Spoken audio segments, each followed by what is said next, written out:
Your conference is being recorded. All right, good evening. My name is Dr. Jorge Gaitan, and today is November 19th, 2018. It's 5 o'clock Central Time, and the purpose of this call is to hear Mr. Nestor Aquino's defense of his proposal titled Performance Evaluation Criteria for Project Managers. I am joined by Nestor's second committee member, Dr. Teresa Jepma, and of course, Nestor Aquino. So at this time, Nestor, please take it away. Good luck. Thank you very much, Dr. Gaitan and Dr. Jepma. This is a DBA doctoral study, my first oral defense, entitled Performance Evaluation Criteria for Project Managers. And again, my name is Nestor B. Aquino, November 19, 2018. On the next slide, I would like to acknowledge and thank our chair of the committee, Dr. Jorge Gaitan, my second committee member, Dr. Teresa Jepma, the University Research Review, Dr. Brenda Jack, and the program director, Dr. Susan Davis. You all are instrumental to achieving this milestone of my DBA study journey, and I would like to thank you for keeping me aligned with the rubric and scholarly writing and with the standards of our university. And I really thank you very much on behalf of my family for all your support and guidance. As a background, on the next slide, the study is that for the project managers who are responsible for the successes or either failures of projects, supervisors of these project managers conduct performance evaluation on a periodic basis, and that as the project managers undergo portfolios of projects, the supervisors conduct an evaluation of their work. The skills and technical and business knowledge, people skills that project managers possess are possible basis for this evaluation, and therefore there are high expectations of shareholders who are the project sponsors of this project, and it may cause negative impact to the morale of project managers and organizations leadership if there are no criteria for the evaluation of the performance of project managers. And this is the foundation or the background of this study. For the next slide, the problem statement. There are 4 components that are required in order to formulate the problem statement of this project, which are aligned, and the hook, which is the wow statement, actually is the inadequate performance evaluation metrics used to evaluate business project managers increase the probability of project failure. And these were from Skonberger and the Office of Personnel Management. As the anchor, project failure costs business organizations billions of dollars in losses each year, as 75% of projects in 2014 failed before they are even reaching implementation, as attested by Harrington and Frank. The general business problem, inadequate performance evaluation metric used to evaluate the performance of business project managers, result in significant financial losses. The specific business problem is that some supervisors of business project managers lack strategies to effectively evaluate the work of project managers. Next slide, please. The purpose statement of this DBA study is to explore strategies supervisors of business project managers use to effectively evaluate the work of project managers. The business impact of this issue is that project success or failure affect businesses in various industries, and their failure will be very costly, and that, for example, including water, transportation, electricity, sewage, energy, and nutrition, health education, and social and urban development, as mentioned by Ike and Donnelly.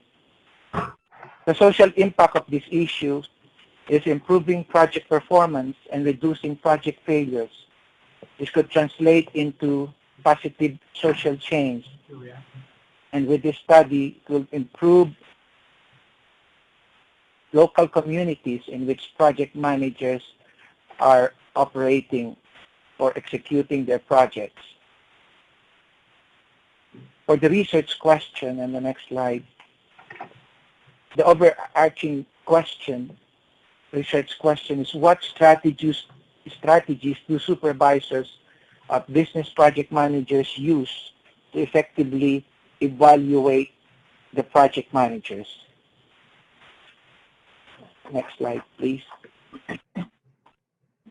For the conceptual framework of this study, this is actually the model that helped me design my research for the structure and vision.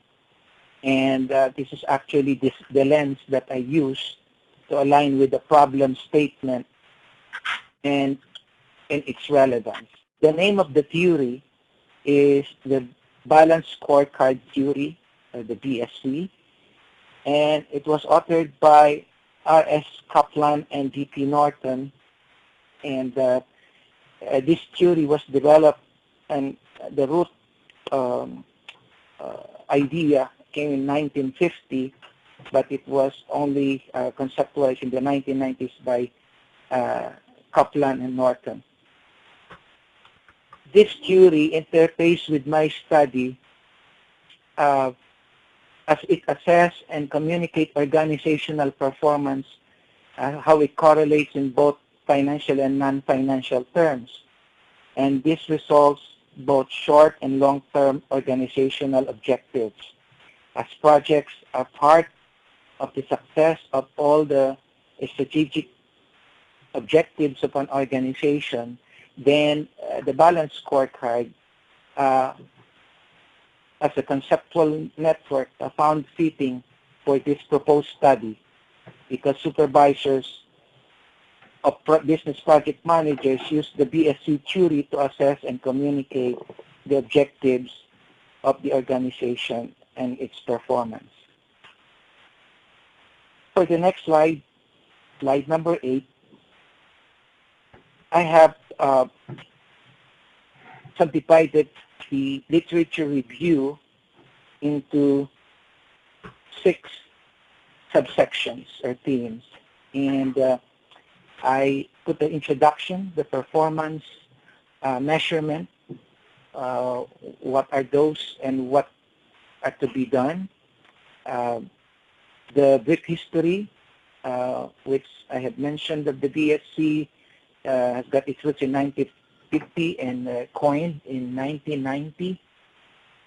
We have the supporting and contrasting theories, and these are various theories that, such as theory of constraints, European foundation,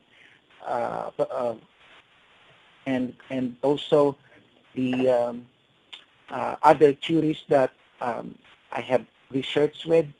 There are also criticisms of other authors with the BSC, and they also presented that. And then the 4 performance perspectives, and these are the financial, customer, internal processes, and the learning and growth in an organization pertaining to the BSC theory. I also presented project leadership measurement, in that this is the vision, the strategy, and action of leadership basing off their policies based on the BSc in that matter. I also have the tools for innovation and strategic initiatives. BSc is instrumental in having that to enhance the strategies of the leadership of the organization.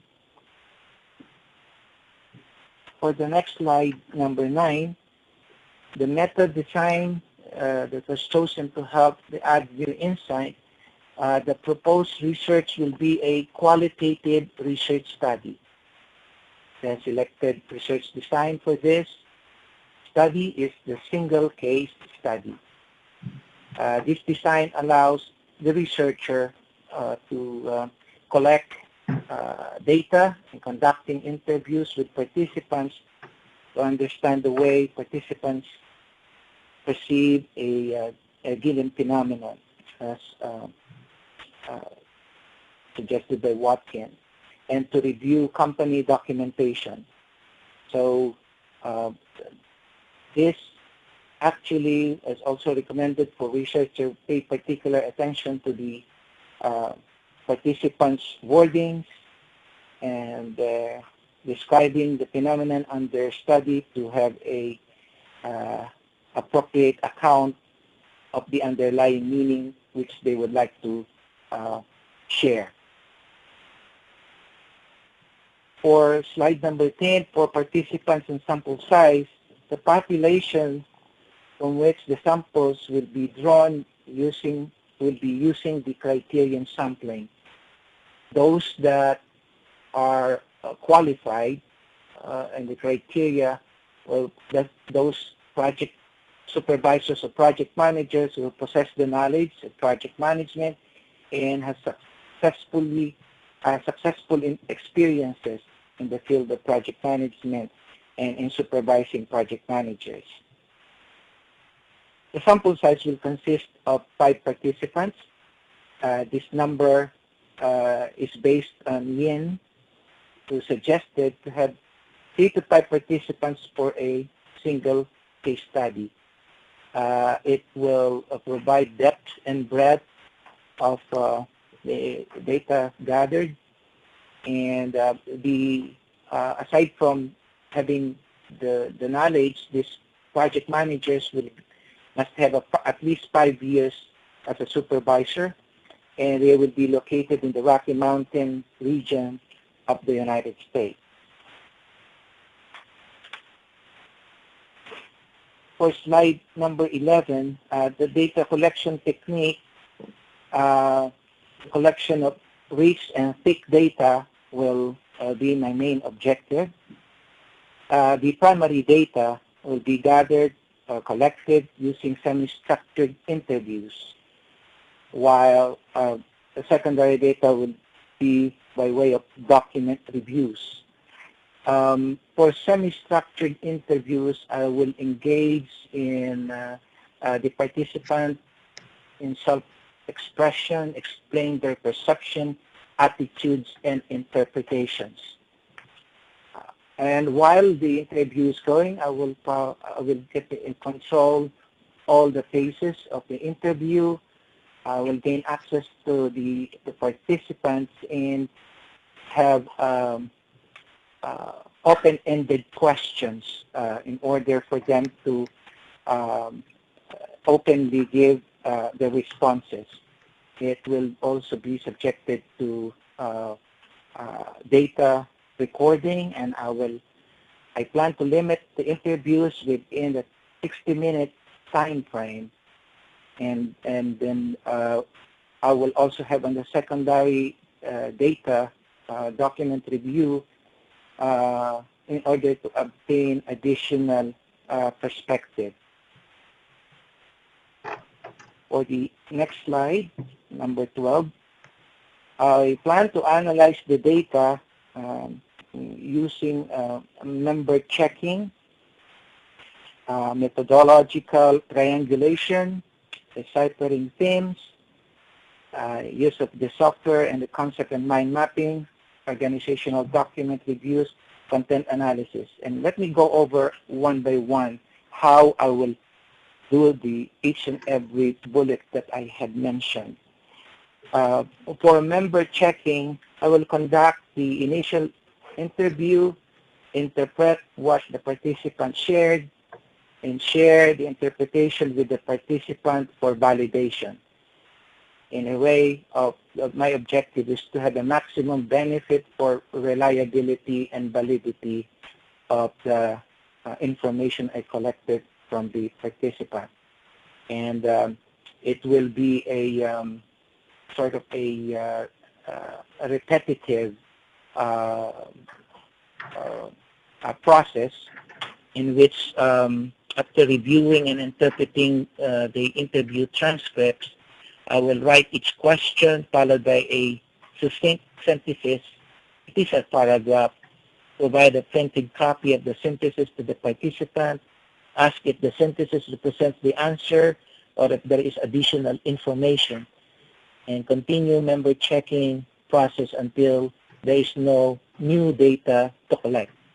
And this will also achieve data saturation, that the collection of the information is rich and thick, and not only that, it has reliable and valid qualities. For methodological triangulation, this is aligned with the two collection techniques that I had mentioned, the semi-structured and interviews and document reviews. And this will be in collaboration with data from one source to the other. And for the deciphering teams, that will be using automated tools of in vivo software, and have a concept and mind mapping tool. They can map for identifying potential connection of key themes and present connections with a conceptual framework of the study. And that will have because of its mind mapping, at a glance, I'll be able to graphically represent the analysis. And then for the organizational document, I will have the content and analysis method, wherein I will classify and identify codes and themes. And I will do this in 3 stages. One is preparation, and then I will organize the data and report the data. So those are preparation, organization, and reporting for the 3 stages. And those are the slides that I have. In closing, again, I would like to thank you, Dr. Jepma and Dr. Gaitan, for giving this opportunity to present my DBA study proposal. And this concludes my oral defense. I would now like to invite your questions. Thank you, Nestor, very much. And yes, at this time, I would like to ask Dr. Jepma for any questions that she may have for you.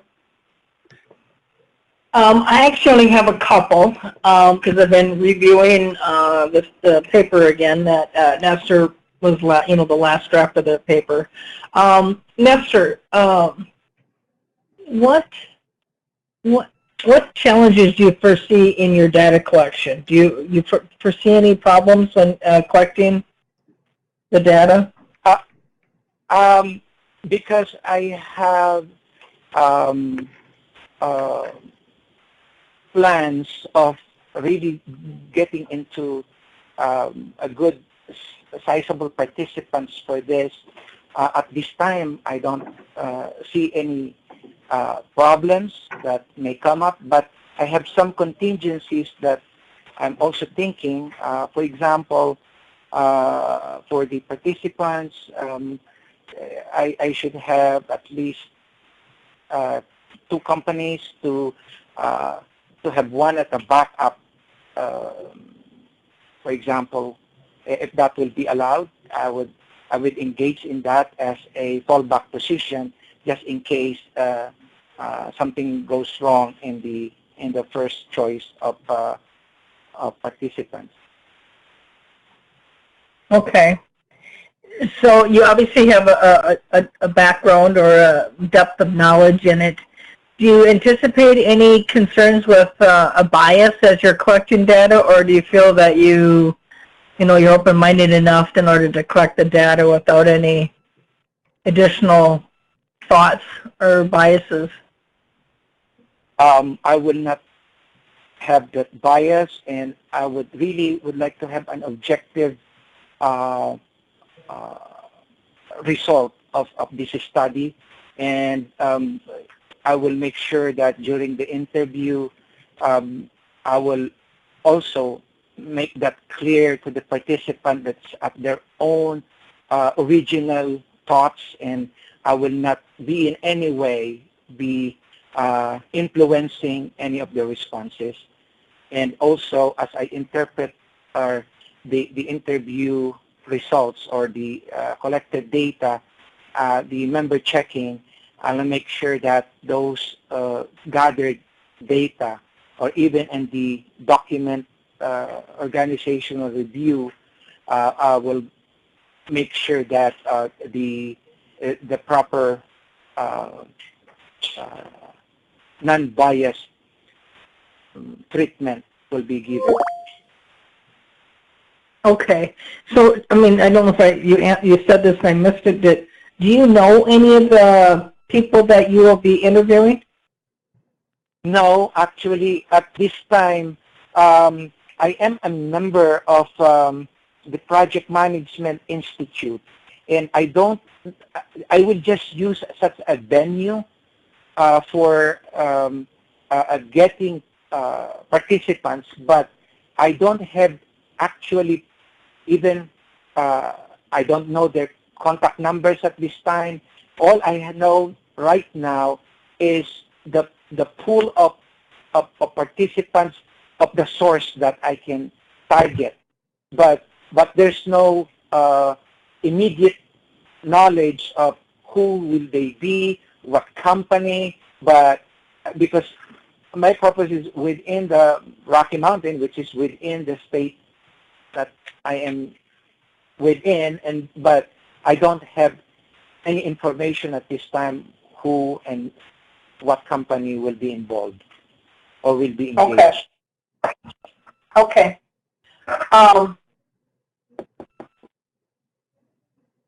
That's all the questions that I have.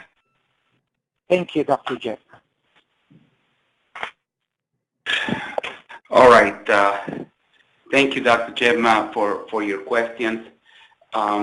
Nestor, what have you learned so far in not so much in the coursework, but in the doctoral study proposal part?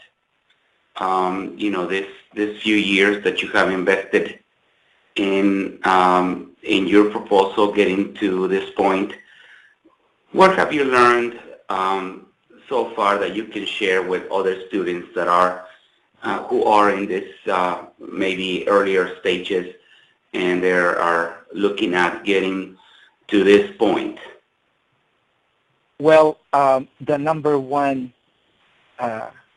takeaway that I can share with my colleagues in the student body will be the fact that the rubric, no more, no less. I always tend to be over a weakness that I may say to over-inform and provide some unnecessary data in the study that gave me some challenges in making it more a lot more revision and less efficient. So what I can tell them is that they should really focus and review and reread again and again and revise and make sure that the points that they are synthesizing and having a scholarly writing way will be just enough, not more but not less. It's the balance of getting the right information in the study. Thank you. And your wonderful second committee member, Dr. Gemma, would say to you, more is not necessarily better. Remember that? Exactly. I learned that big lesson because when Dr. Gemma made those comments, I thought I was really doing a good job of really putting as much as I can. But wait a minute. It's like putting so much salt in the ingredients of the food, and instead of making it delicious, it becomes really not so good. Yes. So I acknowledge that weakness, and I learned so much for that. Thank you very much for your feedback on those, and I took this seriously, and I can even apply it in actual practice later on. And so this is really something, the communication and the praising and paraphrasing that I have really got challenged with will really get that kind of higher level of standard, and I hope to continue with that. All right. Thank you, Nestor. You're welcome. Dr. Gemma, I don't have any more questions for Nestor. Do you have any additional questions? No. You asked about the lit review or the learning processes. That was the other one I thought about after I said I'm done, but I don't have any other additional questions. I think that there was a thorough review of the research to get to this point, and overall good job. Yes. Thank you. Well, thank you, Dr. Gemma. Well, Nestor, at this time, I would like you to please exit the call that is hung up, and so that Dr. Gemma and I will have a discussion and deliberate on your presentation and your defense, and then you will Yes. hear from me later on tonight. Yes, and thank you very much, and happy Thanksgiving to you and your loved ones, and may God bless you both. Thank you, Nestor, and you did well, and I'll talk to you later. Thank you very much. Bye-bye. Thank you. Bye. Dr. Gemma, Hi there. how are you, Teresa? Let me. I'm good. How are you? Fine, thank you. Let me stop the recording, if I may. Okay.